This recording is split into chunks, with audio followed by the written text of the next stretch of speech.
हितकारी लॉस वापस आने चाहिए और किसानों को खुद इसकी डिमांड करनी चाहिए। ये आपके होनहार सांसद हैं कंगना रनौत, वो कह रहे हैं कि 3 कृषि कानून किसानों को डिमांड करनी चाहिए। कानून जो आप लोगों ने वापस लिए थे क्षमा मांगते हुए, वो कह रहे हैं कि नहीं, ये फिर से जो है लागू होने चाहिए। ये बीजेपी का स्टैंड है?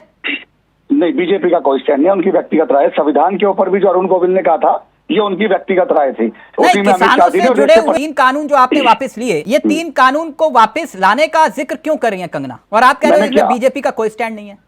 जी बिल्कुल, भारतीय जनता पार्टी की कोई स्टेटमेंट नहीं है, कोई भारतीय जनता पार्टी के प्रवक्ता ने नहीं कहा। मेंबर ऑफ पार्लियामेंट को बकायदा जेपी नड्डा जी ने उनको बोला भी है, उनसे भी किया कि आप कोई लूज टॉक ना करें, जो भी बात करें सरकार के नहीं, वो तो पुरानी बात होगी ना। अब ये नया बयान है अब, क्योंकि हरियाणा में भी चुनाव है, वो कह रही है कि भैया इन कानूनों को वापस, मतलब बीजेपी प्लान कर रही है क्या इस तरह का कुछ? नहीं, कोई प्लान नहीं है, कोई छेड़छाड़ नहीं होगी। जो कानून जैसे थे वो एज इट इज वैसे रहेंगे। हाँ। उनके साथ कोई छेड़छाड़ नहीं है। तो हरियाणा चुनाव में इस बयान का कोई असर पड़ेगा?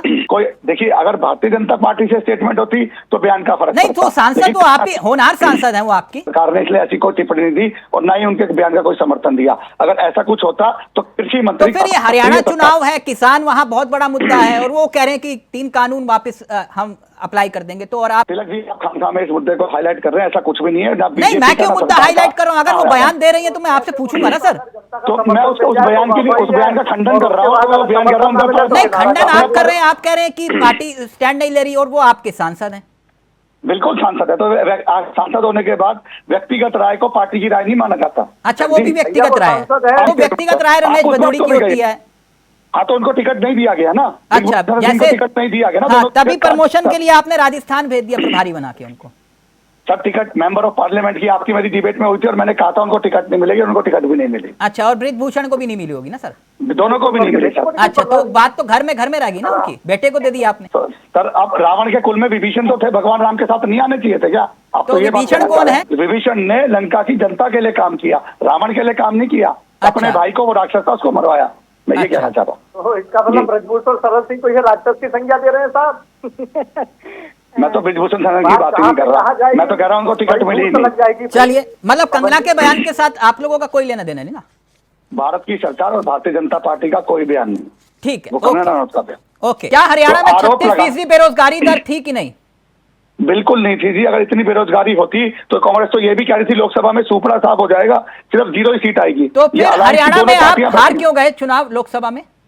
बिल्कुल नहीं हारे जी, मैं तो वही बता रहा हूँ आपको। 10 में से 5 सीटें आई और ये तो कह रहे थे कि अलायंस होने के बाद 10 जीतने का दावा कर रहे थे। बिल्कुल दावा कर रहे थे। पिछली बार कितनी आई थी हरियाणा में लोकसभा में? बिल्कुल 10 की 10 सीटें आई थी। इस बार 5 सीटें क्यों आई हरियाणा में? देखिए, ये तो कुछ स्टेट ऐसे हैं जहाँ हमने क्लीन स्वीप भी किया है। क्या अग्निपथ योजना का नुकसान हुआ आपको हरियाणा में लोकसभा? अभी सरकार, उस पर भी चर्चा चल रही है सरकार। क्योंकि मैं अगर गलत आंकड़ा बोल रहा हूं तो आप करेक्ट करिएगा, क्योंकि आप हरियाणा को बाखूबी जानते भी हैं पवन साहब। 10,000 युवाओं की फौज जो है, फौज में भर्ती होती थी अग्निपथ में। अग्निपथ योजना में हर साल फौज में जो है 10,000 युवा भर्ती होते थे हरियाणा के। अब कितने हो रहे हैं, आंकड़ा है आपके पास? जी मेरे पास आंकड़ा तो नहीं है, लेकिन मैं फिर बता रहा हूँ, बिल्कुल नहीं है मेरे पास आंकड़ा। हर साल 1 लाख देने का वादा किया था। सदन के भीतर एक सवाल पूछा गया था पवन जी कि आपने किस विभाग में किस किस को नियुक्ति दी, उसका जवाब नहीं आया। ये सिर्फ आंकड़ा है जी। जैसे 2 करोड़ लोगों को आपने हर साल नौकरी देने का वादा किया था, ये ठीक उसी तरह का आंकड़ा है।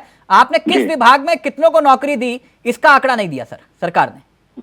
देखिए, ये डिटेल तो मैं नहीं दे पाऊंगा, लेकिन अगर आप 10 रुपए की आरटीआई लगती है, अगर वो डिटेल, अगर कोई आरटीआई एक्टिविटीज लगा लेता तो उसे सारी जानकारी हो जाती है। यानी आरटीआई लगाने के बाद ही आप जानकारी देंगे आपने किस विभाग में कितनों को नौकरी दी है? मेरे पास ये डिटेल नहीं है, अगली डिबेट में बैठूंगा तो ये जानकारी मैं बीजेपी के राज में 2014 से 24 तक 30 से ज्यादा पेपर लीक हुए, ये आरोप है हरियाणा में। 6 साल में बेरोजगारी में नंबर 1 हुआ हरियाणा। हरियाणा में किसी एक बड़ी फैक्ट्री का नाम जो आपने लगाई हो? IMT खरगोदा आपने लगाई हो, मतलब सरकार क्यों लगाई? सरकार प्राइवेट कंपनी होती है सर। एक फैक्ट्री, कोई बड़ी फैक्ट्री, क्योंकि आप कहते हो कि भैया हम वो IMT खरगोदा IMT 6 इन्होंने कांग्रेस ने खोले थे, आपने कितने खोले? एक IMT का नाम बताइए ना सर।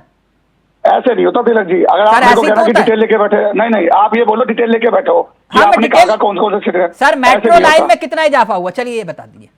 मेट्रो लाइन में इजाफा नहीं हुआ सर। 5 राज्यों में मेट्रो थी, आज 20 राज्यों में मेट्रो पूरे भारत में। सर हरियाणा में मेट्रो लाइन में कितना इजाफा हुआ? सारी लाइनें पास कर दी गई। अच्छा, तो 10 साल में आपने कितने मेडिकल कॉलेज खोले? उसका कोई आंकड़ा? क्या हुआ तिलक जी, हाँ मैं जवाब दे रहा हूँ। तिलक जी, आप मेरे से ये पूछ रहे हैं स्कूल बताओ, कॉलेज बताओ, अस्पताल बताओ। मैं भी आपसे पूछता हूँ, देश में तीसरे प्रधानमंत्री का नाम क्या था? देश में तीसरे प्रधानमंत्री का नाम जो है वो विषय नहीं है। मैं आपसे सिर्फ ये पूछ रहा हूँ कि 10 साल में कितने मेडिकल कॉलेज, क्योंकि आपने, मैं बता रहा हूँ सर, एक मिनट रुकिए ना, आपने हर जिले में मेडिकल कॉलेज खोलने का दावा किया था, तभी मैं आपसे पूछ रहा हूँ कि आपने 10 साल में कितने नए मेडिकल कॉलेज खोले हरियाणा में? कॉमन सा सवाल है सर, मासूम सा सवाल है। देखिए, हरियाणा के अंदर मैं आपको कृषि पे दे सकता हूँ, मेडिकल कॉलेज पे दे सकता हूँ, मैं आपको मेडिकल स्टोर्स पे दे सकता हूँ। हाँ, हरियाणा में करीब 4,50,000 सरकारी स्वीकृत पद हैं, इनमें से करीब 2 लाख पद खाली पड़े हैं। विपक्ष ये कह रहा है कि 2 लाख पद खाली पड़े हैं। प्रदेश में जो मात्र 2,70,000 कर्मचारियों के भरोसे विभाग, निगम और बोर्ड चल रहे हैं। पवन गोयल साहब, ये पद खाली क्यों है? देखिए, सरकार की अपनी नीति और नीतियां होती हैं, उसके हिसाब से रोजगार देता है। ये नहीं होता कि एक ही नीति डिपार्टमेंट तो को आपकी रोजगार देने की है ना, नौकरी देने की। हाँ, मैं वही बता तो फिर रहा ये हूँ। पद खाली क्यों है? पद इसलिए ही खाली है कि एक जगह पे आप जॉब नहीं दे सकते। सरकार के पास कम से कम 50 ऐसी जगह होती हैं जहाँ पे नौकरियों को बांटा जाता है। अच्छा, अब आप हर विभाग भी एक नहीं होते, विभाग भी 50। अच्छा, तो इसलिए आप सरकारी नौकरी नहीं देते? नहीं, सरकारी नौकरी दी है ना, हर विभाग नहीं, तो फिर ये पद खाली क्यों है? विभाग को पकड़ लेंगे तो नहीं, मैं पकड़ नहीं रहा, ये पद खाली क्यों है सर, मैं ये जानना चाह रहा हूँ। फिर उनको समय के हिसाब से भरा जाता है, ये नहीं कि एक ही अच्छा, महीने में समय भर दिया 10 जाता है। साल में समय नहीं आया कोई? वो विभाग का आंकड़ा कहाँ है? मैं अगली डिबेट में आपको विभाग के आंकड़े भी दे दूंगा सर। नहीं, वो सरकार ने अभी तक नहीं दिए। मैं दे दूंगा अगली डिबेट में। अगर आपके पास है सर, आप कैसे दे देंगे? जब सरकार ही नहीं दिया, आप कैसे दे देंगे? तो सरकारी आंकड़ा होगा वो तो आप कर सकता दूंगा मैं, जितना आंकड़ा सरकार के पास होगा वो नहीं, तो दे ही सकता विभाग हूं अनुसार आपको। आपने बताना होगा ना कि भाई हमने इस विभाग मैं में विभाग अनुसार ही आंकड़े दूंगा आपको। आज अगर आप ये चर्चा का विषय रखते कि हरियाणा के अंदर कितने विभाग में कितनी नौकरियां दी, तो मैं डेफिनेटली लेता। ये ऐसे नहीं होता सर। नहीं सर, सवाल होगा तो सवाल पूछूंगा आप।